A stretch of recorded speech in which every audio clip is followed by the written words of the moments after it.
Hey everybody, it's Scott Shetler and welcome to this week's episode of Strength and Health TV. Before we get started, I just wanted to say thanks to all of you who have been checking out the episodes of Strength and Health TV over the last few months that I've been doing this, and for taking the time to email me with all the great feedback and comments that you've provided about the different topics that I've presented over the last couple of weeks. I know a lot of you have liked the interviews, the couple interviews that I've done, and I've got more coming down the road. Unfortunately, it's tough to get people in here, to get people set up for some video chats and things like that, but I definitely have more interviews in the works. Until then, you're kind of stuck with me talking at you. But again, I've received a lot of great feedback. It sounds like a lot of you are enjoying the topics. It's definitely giving you guys something to think about in regards to your training. And the questions that you've thrown back my way have been really great. So again, thanks for checking it out. For those of you who shared the channel or shared the episodes and stuff, I can't tell you how much I appreciate it. It's one of the reasons that I want to do this. I love the interaction, and unfortunately, I only come across so many people, on a day-to-day basis here in my training center. I don't get to talk to too many people about this type of stuff. So, again, it provides me a little outlet to share some different ideas on things that I've studied, things that I've learned, things that I've implemented in regards to strength training and health, and hopefully they're topics that you find interesting as well. So today's topic is going to be a little bit off the cuff. I just got back in from a week-long trip. Some pretty cool stuff this past week, and I just didn't really have a lot of time to think about what I was going to do this week or prepare anything.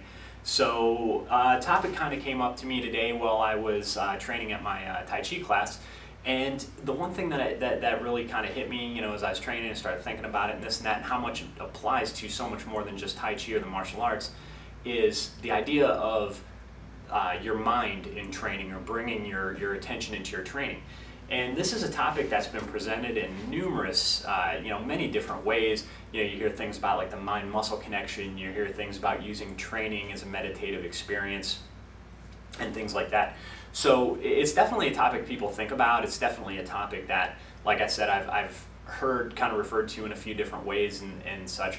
But I wanted to kind of give my take on it because it's something that comes up a lot with me because I do spend some of my time in training as far as meditation, practicing qigong and Tai Chi, which have a meditative element to it as well. And it's really important in that type of training that you bring your attention 100% into the present as you're doing it. But I find the carryover to things like strength training, to things like running and other cardiovascular training, and even things like flexibility and mobility very important as well. And if you look around, if you don't have the good fortune to belong to a good training center, or like a powerlifting gym or a private training center where everybody's going in to work hard and accomplish a goal, and they're really training and not just working out. If you're kind of stuck in a big box kind of gym, you might be a little bit more exposed to this than if you do have a private club that you train at. And when you go to those gyms, look around and see how distracted people are from training. You go into the cardio area, you see people pounding away on the treadmills and the ellipticals and the Stairmasters and stuff, but they're usually plugged into the sound system, watching TV, watching the news, watching the Food Network, whatever, but they're not engaged with what they're doing, and I think of my buddy Stickman from Dead Prez. He is a big runner, and we would often talk about meditation and things like that. And one of the things that he said to me was running was a meditative experience for him, because he didn't do it to go in and tune out. He when he runs, he becomes very present and engaged in what he's doing. He feels his breath synchronizing, with his legs as they're pumping, his arms as they're pumping. He just becomes totally in tune and just connected with his surroundings. And that's one of the reasons he loves to go out and run distance. And that's awesome. It's so much different than somebody that you see at your gym just plugging into the treadmill and just pounding away, but totally mentally disengaged from what they're doing. If you have to ask me, I think that Stickman's getting more out of his running experience than the person who's plugged in on the treadmill watching the news or whatever. The same can be said for strength training. When you're lifting heavy weights, or I just use powerlifting because I've powerlifted in the past and I work with a lot of powerlifters. When you're lifting a very heavy weight, you have got to be intensely focused on what you're doing. You can't get distracted, because if you get out of sync with the movement, the chance for injury goes up. And when you're handling multiples of your body weight in the squat, bench, or the deadlift, it can be really dangerous if you're not totally focused on what you're doing and making sure all of your muscles are firing together to perform the lift. So it's very important to bring your mind into the training as well. And you're kind of forced to do it in powerlifting competition, which that's one of the reasons I used to enjoy competing, is, you know, when you go out and you're getting ready for that squat and it's a weight you've never lifted before, and the commentator or the meet director calls your name up, you know, says the bar is loaded, you just become intensely focused in the present moment. You know, all you see when you're going out to that platform is that loaded barbell. You don't even notice the crowd, your friends, the other lifters. You're just so focused on that weight and making that weight. It just forces you to become totally engaged in the present moment. It brings your mind right here and now. You're not thinking about work on Monday. You're not thinking about the test that you don't know if you failed or passed from that week. You're just so focused on making that lift and just kind of becoming totally aware and conscious in that moment. And that's a pretty cool thing. And you know, in that aspect, it becomes almost a form of a moving meditation or some type of meditation experience. You know, I've always believed, you know, and I've had a little bit of background in various adventure sports, particularly rock climbing, and I did a lot of freestyle BMX and skateboarding, you know, growing up and stuff like that. And when I look at different types of these extreme sports or these adrenaline type sports, you know, whitewater was another big thing that I love to do.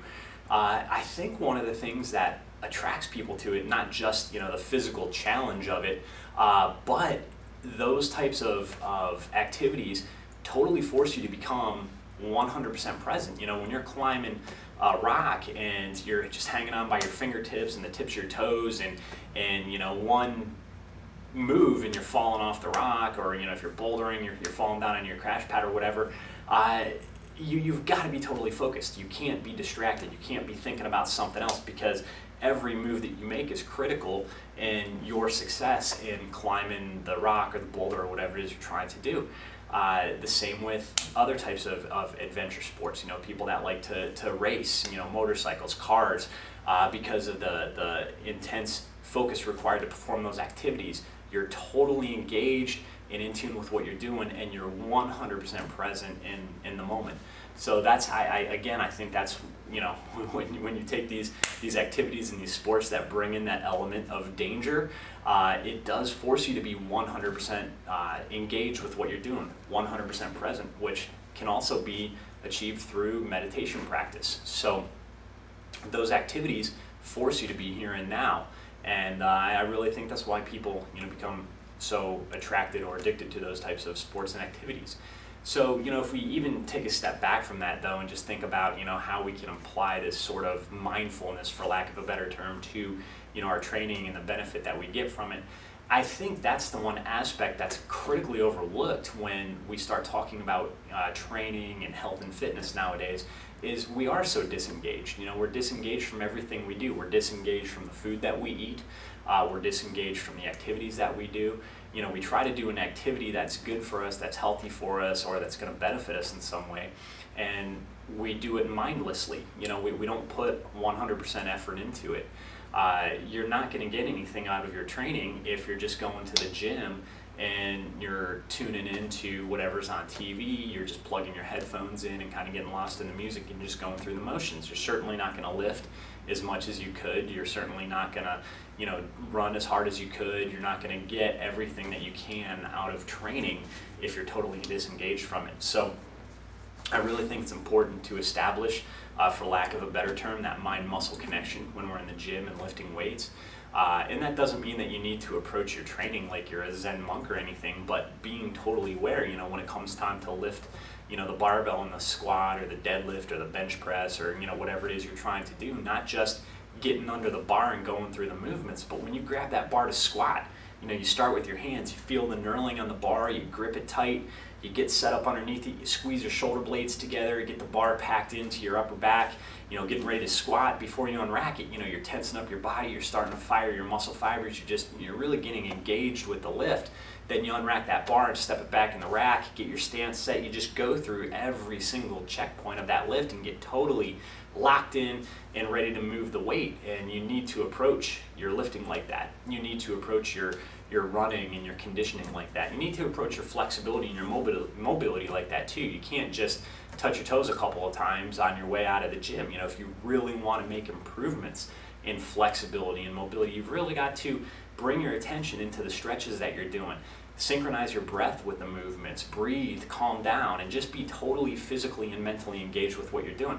You know, like I said earlier, I think that's one of the things that are just totally overlooked, or that is totally overlooked when it comes to health and fitness and strength training nowadays. You know, I've had the good fortune of working with a lot of high-level athletes and athletes from all levels, and talking to athletes who've accomplished some amazing things. And you know, one of the things that really stands out to me that separates the great ones from the really good ones is the mental game that they have when it comes to their sport, when it comes to preparation for their sport and preparation for competition. They have some sort of visualization practice, you know, they do some sort of meditation, they do something that totally engages their mind, their consciousness, everything with their physical body and the activity that they're doing, or the sport that they're participating in. So I think everybody, myself included, you know, we can really benefit from really beefing up our mental game when it comes to our training, when it comes to our health and fitness practices. Like I said, that's one of the things that I really enjoy about my Tai Chi training. Tai Chi is considered an internal martial art. Even though it is rooted in some of the combative movements, it's not really what I would consider a combative martial art. Maybe at the very highest levels for people that study many, many years. But for a lot of people who practice it, particularly at the lower levels like myself, you know, we're doing it more for self-cultivation, we're doing it more for self-discovery. And when you learn the movements of the various forms of Tai Chi, the movements, when performed with synchronization of breath, with total focus on the movement, on the form, it becomes a type of moving meditation. And I know there have been a lot of studies done on qigong and Tai Chi at like the Harvard Medical School and stuff, and I think that's where they coined the term moving meditation as it applies to Tai Chi, because if you don't have your mental focus, if you're not totally aware and consciously going through the movements of the form, if you're just totally distracted, it's just, all it is like a kata. It's you're just going through these various strikes, kicks, punches, and various movements of the form.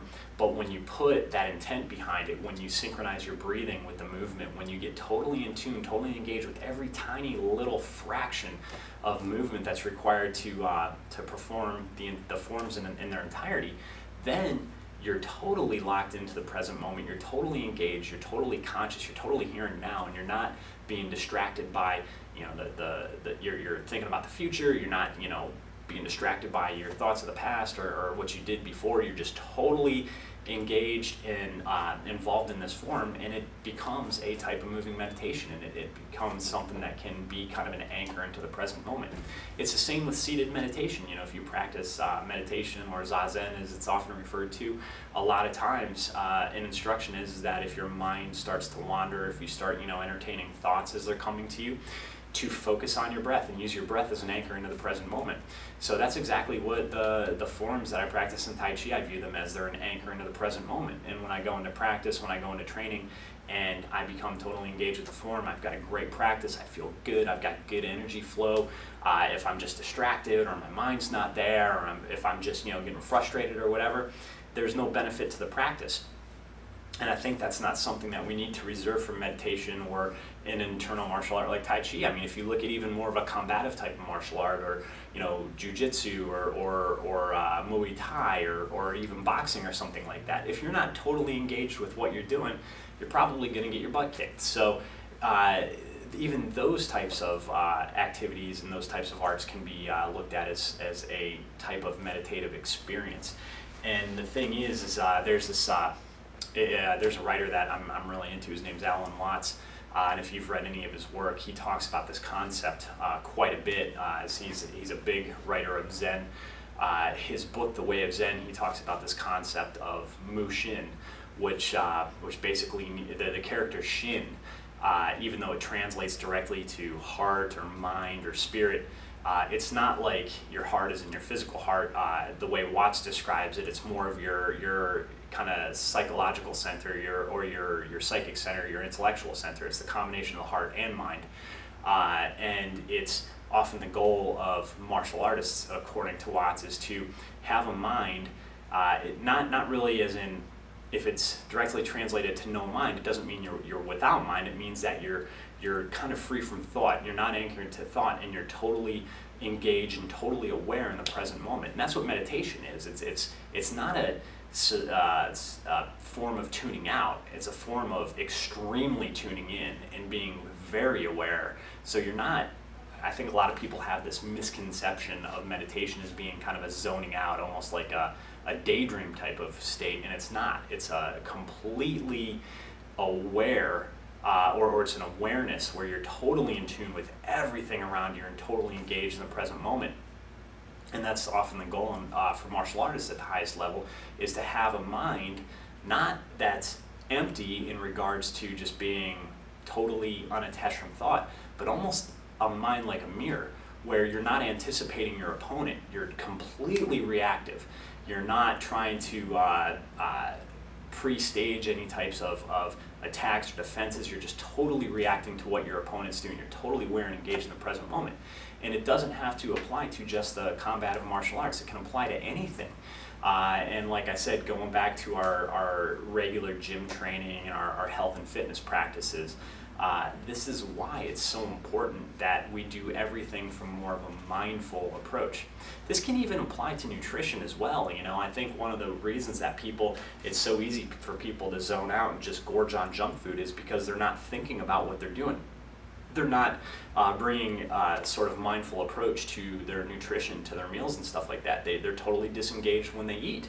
And I'm kind of guilty of this myself, because oftentimes I'll use food break as a chance to catch up on emails. I'll use it as a chance to catch up on some reading or something. I'll grab a book or whatever, and I won't even really be thinking about what I'm eating. Fortunately, a lot of times I just bring my food to the gym, so I'm stuck eating something that's relatively healthy.